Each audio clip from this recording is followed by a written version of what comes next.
The show you are about to watch is powerful. Survivors shared their intense personal journeys of hope and faith and overcoming the odds.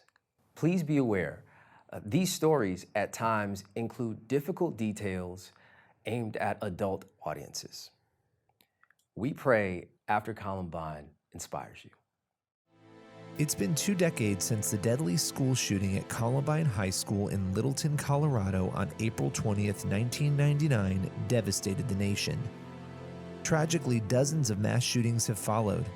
The circumstances are always different, but the impact on the students and their community is much the same. The plight of survivors is often forgotten. But now, 2 decades later, Columbine survivors are revealing the impact of their experience. This is how they coped, how they changed, and how they grew. This is what happened after Columbine.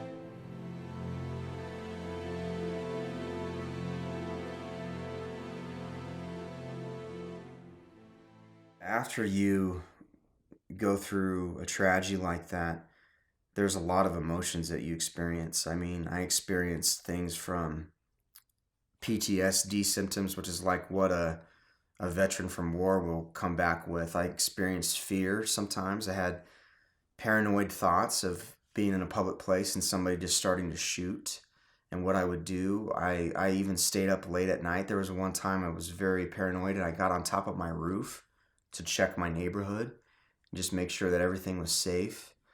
The grief and just being sad that you've lost a loved one, lost friends, and for no good reason. The shock, but the biggest thing I dealt with was anger. I knew that my anger towards the shooters was getting out of control when I was watching a movie with my little brother. I was sitting in a lazy boy chair. He was sitting on the couch, and we're watching this movie, and these prisoners started to break out of prison, and it started to get really violent, and it started to remind me of the library. There's a lot of blood, and I started to have flashbacks. And then all of a sudden I started to think about the two shooters and got very, very angry. And literally, if you've ever been in a mood where you're just lost in thought and you're thinking about something that just makes you furious, that's where I was. And you just like this dark cloud just enveloping me. And my brother is just watching this movie. And without even thinking about the setting that we're in, I'm just thinking about the shooters. I told him to change the channel. And he said, no, I'm watching this movie. You know, he had the channel changer and he had been there first. And so we're still watching and still more violence. And I'm still getting further and further in this world of my own. And I told him again, change the channel. And he wouldn't change the channel. And I told him one more time, he didn't. And really without thinking, I just snapped. I got up from my chair. I picked up my little brother that I love. I carried him into the kitchen. I slammed him on the kitchen floor. I grabbed the kitchen knife. I put it in front of his face. And I said, do you want to know what it feels like to almost lose your life? I'm stronger than my brother. He's crying. He doesn't know what's going on. And then when he started to cry, I dropped the knife and didn't even realize what I was doing.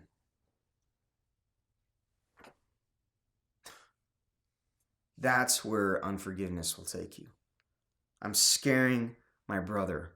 He's scared for his life. Could you imagine doing that to somebody you love because you can't let go?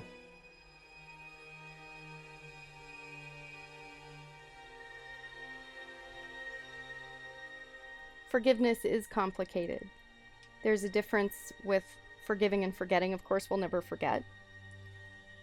In a lot of people's eyes, forgiveness means that you no longer harbor any anger towards someone or something.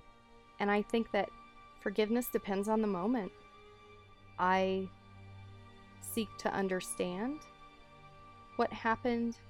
I desperately seek to prevent things like this from happening. But forgiveness is a personal journey that often changes by the minute. At one moment, I'll think that I've forgiven them. At another moment, I am seething angry with them. And it's been almost 20 years. So forgiveness is tricky. I feel like I understand why people forgive and the reasoning behind it and why it's there, and it's an amazing word. It's there for a reason, and I feel like one of the most powerful words in the English language to help move on, but I don't know if I've really ever gotten there. I don't know. I used to be very religious. I was part of the Bible club for school. I had just gotten confirmed in Catholicism and taken a Catholic middle name, and I was part of that. And when that happened, I changed. Something changed in me, and I didn't want to forgive. I wasn't ready, and I don't know if I necessarily am now either, but moved on, definitely. Looking forward to the future, definitely, every day, and, looking forward to learning new things about helping other people helps me, but the forgiveness part I have always struggled with. Yeah. So, it's hard. And I really looked into this because it was a hard thing to kind of grasp on what, should I forgive them? And, and the way I look at it is I can't forgive their sins. Only Jesus can. But I can forgive them for what they did to me. And I have. I think it says, forgive people, 70 times 70 in the Bible. And I think I'm up to 352, but I think it's a constant thing because I've done it many times where I've forgiven them and then it almost resurfaces and I have to remember I don't think it's always just a one-time thing. I think sometimes it's a constant reminder that, that evil is in the world and, something went wrong in their life and their actions and their decisions created so much horror. And I can't forgive them for what they did, but I do forgive them for what they did to me.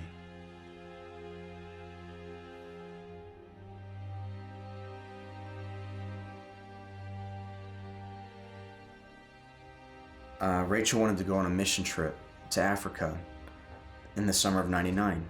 She was killed in the spring of 99. But the ministry group found out she wanted to go, and they told me, hey, would you like to go in her place? So I decided I would. It was 2 years later. So I went to South Africa and I spent 3 months there. We drove around in this van going to refugee camps called squatter camps, where the poor people lived. Whole families lived in these little shacks. And even though these people had nothing, I saw real family. I saw amazing things that you would think, oh, these people are going to be nothing but miserable because they have nothing materialistically. But that wasn't the case. So we had this bus driver, African man, who was always filled with so much joy. He was singing these beautiful African hymns all the time. And big guy, you just wanted to be around him, just full of life, like a big Santa Claus almost, big African Santa Claus. And I was up late one night on our base camp, and I was feeling this anger. I couldn't sleep. And he pulled in with his van, and he found me, and he asked me what I was doing out. I was supposed to be in bed. And I told him I couldn't sleep, and he could see I was bothered, and he asked me what was going on. And I just decided to tell this stranger my story and told him what happened. And he listened, and I'll never forget, he then told me his story, and he told it with a smile. He said that he came home and found his entire village had been slaughtered. He had lost 17 members of his family. His wife and children, his parents, his siblings had all been slaughtered, killed with machetes. It was during the Rwanda incident, very violent time in South Africa. And he said, forgiveness is like setting a prisoner free and finding out that prisoner is you. And when he told me his story, I honestly couldn't believe it. I didn't believe him, because this is the same guy who'd been driving us around for months, filled with so much joy, singing hymns, and he had literally lost everybody in his life. Not a single member. He was the only existing person from his family left. And when he smiled, when he told me, it's not because he was happy about what happened. It's because he was not trapped, and he was not a prisoner. He was a free person. And after him telling me that, I said, well, if he can do that, then certainly I can do this. And I forgave the shooters. And I came back to America, and my family said I was different. And the truth is it wasn't a one-time thing. But what I would do in prayer is anytime I was feeling angry, I would go pray, and I'd literally take the anger as if it were in my hands, and then I just let it go. And breathe it out. And that was my process.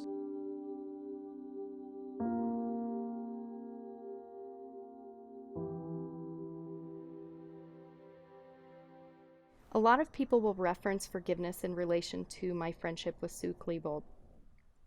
I have nothing to forgive her for. She did not do this. One of the things that as a society we desperately try to do after a mass shooting like this is we try to find blame, because if we can blame, we can fix it. If we can identify the problem, we can do something about it. And so immediately people looked at the parents. I did too. I thought she clearly had to have had something to do with this. If anybody can stop something like this, it has to be the parents. Around the 5-year anniversary, Sue Klebold wrote a letter and submitted it to Oprah magazine. How dare she write a letter and submit it to Oprah without trying to reach out to the families? That's cold-hearted, and it's terrible. And about 5 years later, I had teenagers of my own. And they did a couple of things that I wasn't proud of. I wouldn't say, nothing really terrible, but it started crossing my mind that, wait a minute, I could be the best parent in the world, and my kids may still make choices and decisions that I don't agree with. And so I started thinking about how much power and control I have in my own children's lives. And I had gotten a message from Dave Cullen, and he had talked with Sue, and I said, if you talk with her again, I'd love to talk with her. And a couple of months later, I got an email from her, and she said, I would be more than happy to meet with you. I was so nervous. We decided to meet at a coffee shop in Littleton, and I walked into this coffee shop, and I kept thinking, what am I doing here? This woman's son murdered my dad. But I was determined, because I was still seeking the why. I still thought that I could find the why. So we started talking, and she is one of the most peaceful, most compassionate, most comforting people I think I've ever known. And I didn't want her to be. I wanted her to be awful. I wanted her to be terrible. I wanted it to be this, yep, I knew it. She's a terrible person. She raised a terrible kid, and that kid killed my dad. That was the narrative that was happening in my head. By the end of this coffee, 2 hours She hugged me and she said, "I don't know why I feel the need to tell you that I love you." And I didn't know why I had the feeling I wanted to tell her that back.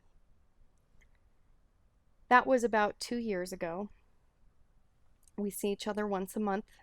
We have coffee. We keep talking about how together, with her focus on suicide and my focus on violence prevention, how could we together move forward and do something that's very powerful while also not sensationalizing our friendship.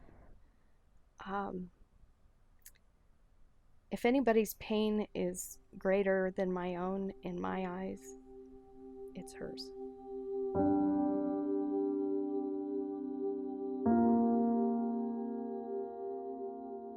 I had one girl one time come up to me after presentation and told me to my face, "Well, you guys deserve what you got, and you were a jerk too at school because you probably didn't help those guys." I have a girl here in front of me, no idea what she's talking about, telling me that it was my sister and my friends. They got what they deserved. Nah, I'll tell you what. If I had not let go of that anger towards the shooters, I don't know what I would have done. I might have punched this little girl in her face. But because I had let go of the anger, I was actually able to see right through her words and just see a hurting girl. And I was able to I took an extra hour for her. We went off into a little room. The principal and the counselor were outside, but I asked it just to be me and her. I spent an hour with her. And after an hour, she had a change of heart. She realized how wrong the shooters were, and she found my sister to be very inspirational. So I was able to affect somebody who was in a hurting place that idolized the shooters and change their heart, save their soul because of the forgiveness that I had. But I couldn't do that. You can't hold on to your past and grab onto your future at the same time. It's difficult to forgive, but not impossible with God's help. I've heard it said before that a person who forgives is free. The person who refuses to forgive is like someone who drinks poison and hopes someone else dies. You know, we internalize our hatred. I have to be honest, when I came back from some terrorism incidents, especially when the terrorists came into the school in Beslan, Russia, where I responded, and hundreds of kids were killed, hundreds, with their teachers, slaughtered mercilessly. I had so much bitterness toward Islamic people that it took me months to get over it. And one day God just drew me up short and said, some of those people are going to be my people. And you have to forgive them. You have to let that go.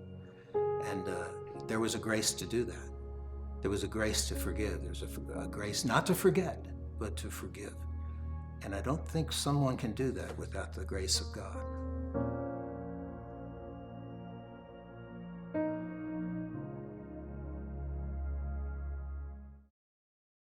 Hi, I'm Billy Hollowell from pureflix.com, and thank you so much for tuning in to the After Columbine chat. It's an after show where we're going to talk through the issue today of forgiveness. I'm joined by Pastor Ebenezer Quay. How you doing? I'm great. How are you? I'm doing well. Thank you for coming down today to talk through this issue. This episode of After Columbine obviously dealt heavily with forgiveness, right? And we're going to get into that issue.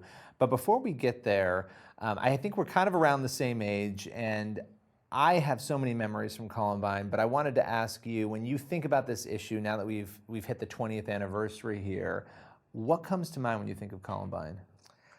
I just remember being so shocked that something like that could happen on a campus. And, you know, I was only a few years out of high school myself. So the idea that someone could come onto my campus, whether in high school or in college, and commit that kind of act was crazy to me. And then as I got older and I taught, the idea that as a teacher, I could walk into my classroom and something like this could happen, you know, that's not something that's in the job description. Right. And so it just blows your mind that not only that it could take place, but then how do I deal with it? How do I handle it? And so seeing it from a student and a teacher perspective, Yeah, Even still it's- now, 20 years later, it's still just like, I can't believe that that it happened, Yeah. right? And that it's unfortunately continued to happen. And we talk about churches. You work in a church, Yes. right? And you've worked in schools, and we've been in schools, both of us. You think about that. These are two of the places that should be the safest in society, right? And Right. yet you have this happen, and it's really traumatizing. I think it really traumatized the country at the time and forced a lot of questions, right?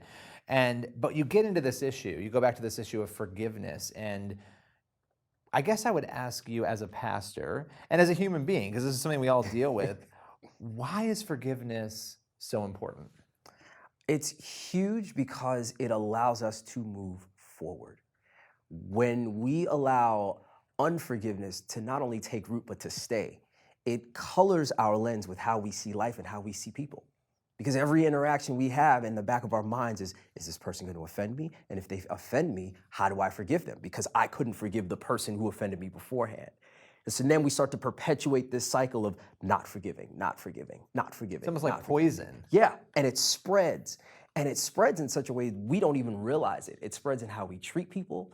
It spreads in how we view life and how we decide to do life according to that view. And so it is such an important issue to be able to walk with forgiveness and to understand that we ultimately have to be able to forgive ourselves.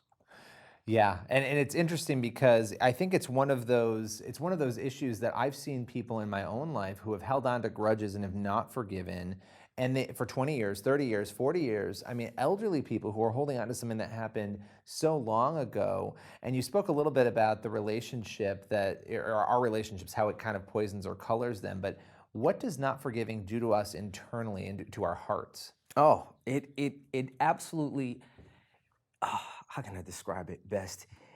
It freezes our hearts. Not only in terms of like the temperature, in terms of making our hearts cold, but it literally freezes our hearts. Our hearts were meant to evolve and to grow. And what happens with unforgiveness is whatever we're feeling, whatever aggrieved us, whatever caused us that feeling, when we allow unforgiveness to stay there, we're saying, this is it. And so we've allowed unforgiveness to establish a stronghold on our hearts and say, this is all we're going to feel. My perspective about this person or about people will not change. My perspective on those emotions and how I felt will not change. And so we've taken everything leading up into our lives and everything that's supposed to happen with the rest of our lives, and we've condensed it all to this moment that's not gonna move. We're frozen in time, Yeah. basically. And we won't change, and we won't evolve, and we won't grow, and it kills us from the inside. It's interesting looking at the survivors from Columbine and many of them talking about their decision to forgive the shooters for what they did to them and differentiating. They're saying, listen, we can't forgive them for their sins. Only Jesus could do that, right? Only God could do that. But we can forgive them for what they did to us. And I think through the things that people have done to me or the things that I've had a hard time looking past. And I'm like, if these, and they were kids at the time, if these kids who are now in their 30s, 20 years later can say, I can forgive people who did the most horrific thing to me and my friends. If they can forgive them, I can forgive anybody in my life, right? I mean, there's something about that I found so powerful. Yeah, it's freeing. It is a key to an everlasting freedom. No matter what someone does to me, I know inside of me, I have the capacity to forgive them, which means I also have the capacity to live beyond this moment. Every single moment that happens in my life, regardless of how I receive it, I know I have the capacity to move forward. And it is an empowering thing, and it's an inspiring thing. And it allows people to walk with a strength of knowing I can handle it and I can move past it. It is a strength, that word strength. I mean, it requires strength to forgive. And I think when we feel like we don't have that strength, there's a place we can go to get it. Right. I would imagine, right? Yeah. So, and I would think as a pastor, you've probably seen this play out with people in their lives. Absolutely. You know, it's the type of thing where someone says there are people who literally don't know they have the capacity in them to forgive. And I think a lot of times that root of that is understanding that we ourselves, clearly we walk as forgiven, but we have to receive that and say, now that I know I can be forgiven and I can forgive myself, I can now extend from that and do that for someone else. It's kind of like, you know, people say that how you love someone else is how you love yourself. I think forgiveness works the exact same way, because how you forgive someone also ultimately is a reflection of how you've been able to walk in the constant forgiveness of yourself. Because we all make mistakes. And we've all had points in our lives where we've done things and said, there's no way I'm going to get past this. There's no way I could possibly grow from this. And then we realize that with time and with intention, that we can forgive ourselves for anything we've done. And once we walk with that and we can forgive ourselves, then forgiving someone else is just the overflow of that. What would you say to somebody maybe right now who's watching this, who they're thinking as they're watching, man, maybe I haven't forgiven that person, or maybe I haven't moved past this thing that's happened, and they're just struggling to get there. They're struggling to find that avenue towards forgiveness. What would you say to those people? I would say to be honest about it. I think a lot of times we beat ourselves up by not admitting that we have not forgiven. And so we'll take that unforgiveness and instead of just addressing it, we'll bury it. And we'll say, oh, I've forgiven, but you haven't really forgiven. We've just kind of put it to the side and we've decided to make this little pocket of unforgiveness a part of our lives. The first step I would say is to just admit it. Just say, listen, I'm struggling to forgive this person. This is how I feel, whether I'm justified in it or not. Just having that open and just getting it out is one of the key first steps to really allow healing to take place. And then from that place, now that your heart is open because you're getting some of that poison out. And you're being honest. You're taking it to God, who obviously knows a thing or two about forgiveness. Yes. Clearly he's been doing the forgiveness thing for a long time. Exactly. For a lot of people, too. Right. Yeah, exactly. And so once you can move in that process in that way and you can share with God and say, I know I'm supposed to have forgiven, but I haven't. When that open and intimate dialogue begins, the healing can start.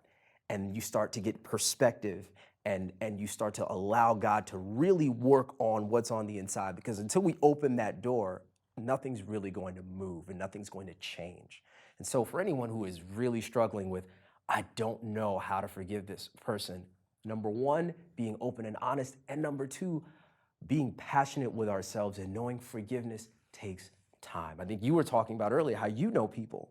There are people who will go literally to their graves, having not forgiven someone. And with the understanding that it may take 10 years, 5 years, 7 years, 7 weeks, 30 years, 40 years, however long it takes, the freedom that comes with getting to the place of forgiveness is worth it. It can destroy families. Yes. It can destroy relationships, but it can destroy entire families when people refuse. One person refusing to forgive, it's really sad and troubling to watch what can come from that refusal. Yeah. And again, we saw these stories in this episode of the show. We saw them, people openly sharing, this is where my life took me when I didn't forgive.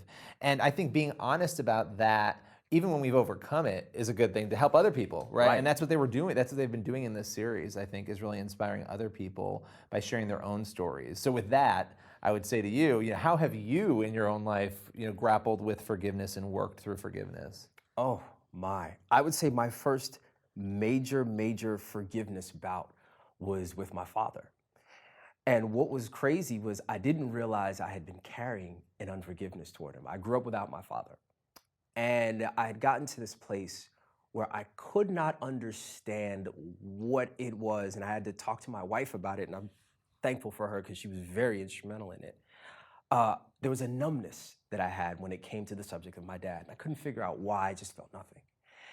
And so finally, me and God had to have this conversation. I said, what is this about? Because everyone I know has some sort of a relationship with their father, whether it is I love him, I don't love him, whatever that is. Drives me crazy. They're right. Yeah, right. There's something. But there's something. Right, and for me, it was just. And so I got down with God and had this incredible encounter where I realized that I hadn't forgiven him for not being a part of my life. And I had been walking with it to this place where I just said, well, if that's his decision, so be it. But so be it was not forgiveness. So be it was just me putting it in a little box and leaving it to the side. And then I realized the next step for me, I had this incredible just revelation of I had to see it from his perspective. And this was before. Now I'm a father now. But now at that moment, I had to understand what was it like for him to reach the place where in his mind and in his spirit, the decision that he made for his life was to not be a part of his son's life. And to think about it from that perspective, it just broke me. And I started to pray for him because I can't imagine. And at the time, like I said, I wasn't a father yet, so I couldn't imagine it then. I certainly now can't imagine getting to the place where the things in your mind have established that the truth of your life is to not be a part of your son's life. And so once I even began to try to understand it, I couldn't help but forgive him. You start to be overtaken, and I can't speak for you, but I would imagine by a compassion that forgiveness ushers in. Yes.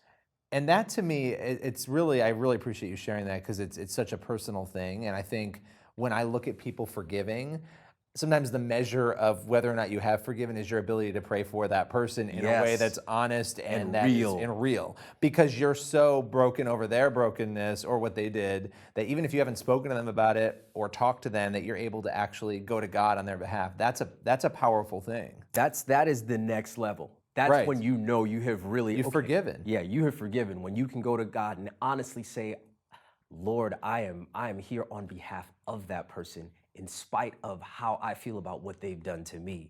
When you can get to that place honestly and openly and consistently, that's when you know the forgiveness is really at work.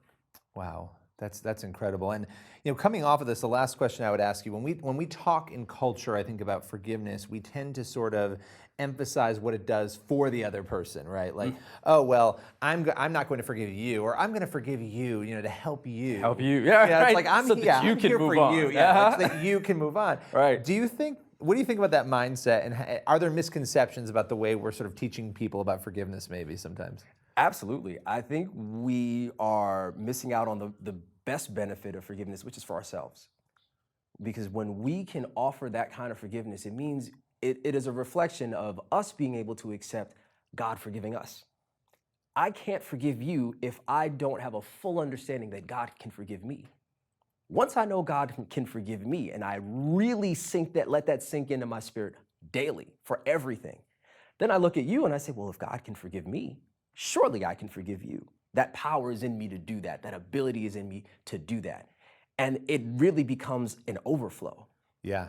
You're not frozen in that place anymore, right? Right. You're now able to move forward. And because you can move forward, now you can look at someone who has an action against you and say, you deserve the opportunity to move forward just like I had. That is powerful. That is incredibly powerful. Where can people find out more about you and your ministry? tphla.org. All of our information in terms of our services, the things that we offer are all available there. And that is Potter's House at 1LA. Yes, there long we go. acronym, but we got it. I wrote it down because I'm like, I know, because I always mix it up, right? Yep. But well, that's great. Thank you so much for coming and talking about this, such an important issue. And everyone else out there who's watching, make sure you stay tuned for the final episode of After Columbine about hope. Thanks for watching.